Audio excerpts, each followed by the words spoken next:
I want to go into talking about healing and reclaiming your power.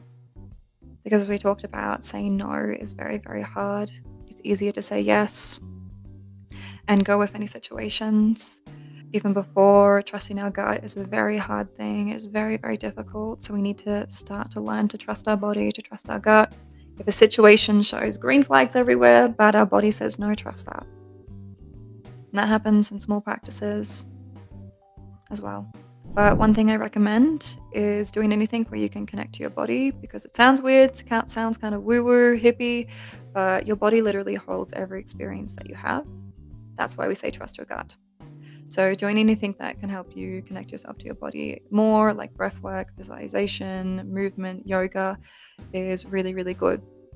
A study was done actually back in the 1980s where they did a study on trauma survivors and, let's say, like normal basic people. They had a coin and they put it in each person's hand.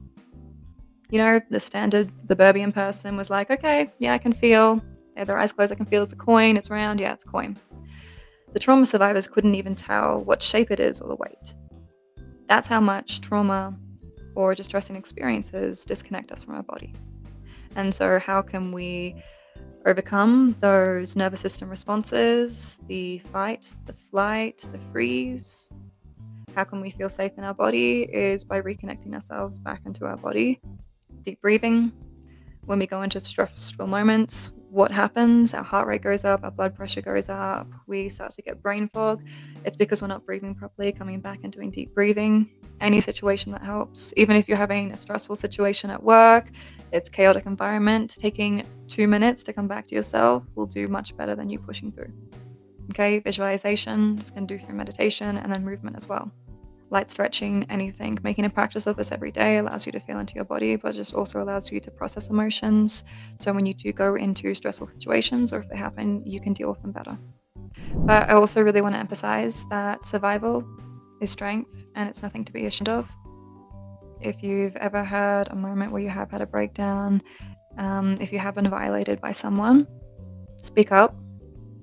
There's a big problem where probably until the 90s, if something happened to you, if you got sexually abused or harassed, it's something to be ashamed of and it's something to insult in another person.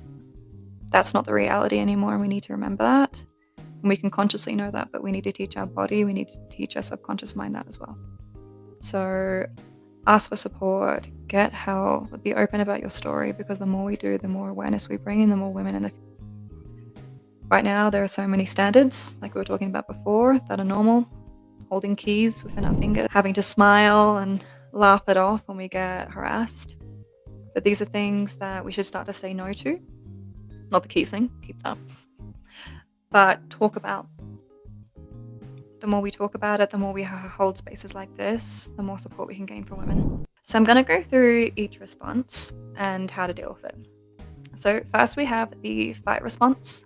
This is very, very normal, and it's usually a response that we have when we often were made the persecutor.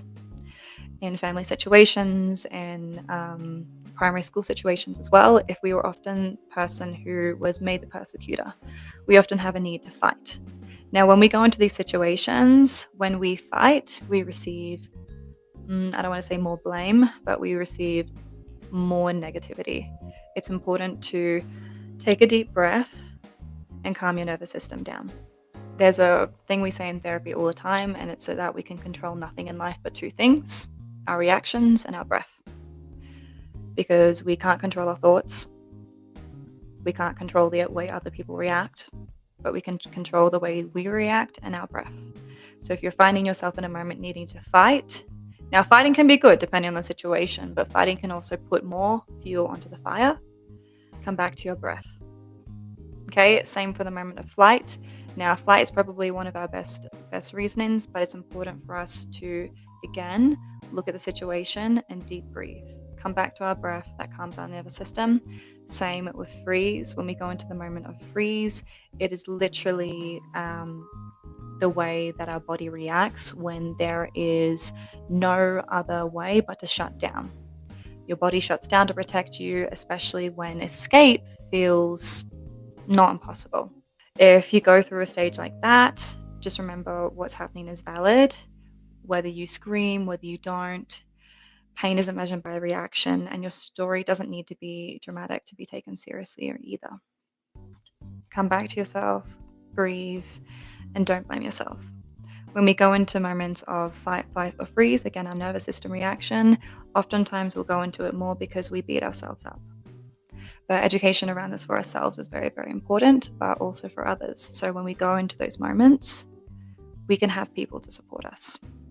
I'll answer this question first. So, how can I overcome a trauma that I have received? This is a very, very valid question, and I'm so sorry that something has happened that has traumatized you. But a trauma happens when we get put in a distress situation.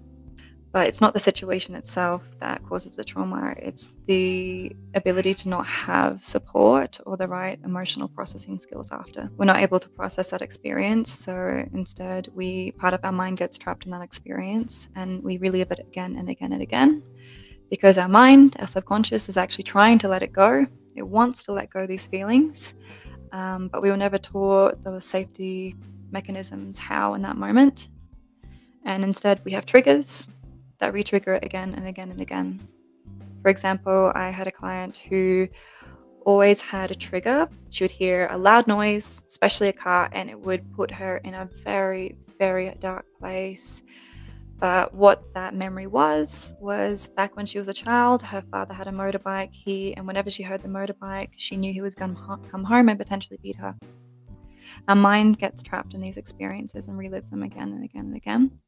How we overcome trauma, it really depends on the trauma, what you're going through, what the experience is. But when you are reliving that trauma, feeling those experiences, it's important to come back to yourself and say, I'm safe. Have grounding techniques, have support, and remind yourself that you are safe and you're okay. And most of all, do not gaslight yourself. It can be very, very difficult because oftentimes you go, oh, stop being stupid, let it go. A lot of these things, that sets us back more. We need to provide the safety that we never had and become that parent. Does that make sense? I hope it does. But I hope that you're able to receive the right support that you can need. And if you ever need support or anything, feel free to reach out here or to a local therapist or anything like that. We're actually launching a few services soon where we're going to be able to help with tracking, help with communication. If anything happens to a woman, they can have a little dial which will alert authorities, or they can talk to someone for support as well. It's something that we're looking into the future because honestly, the thing that we need these days is speed.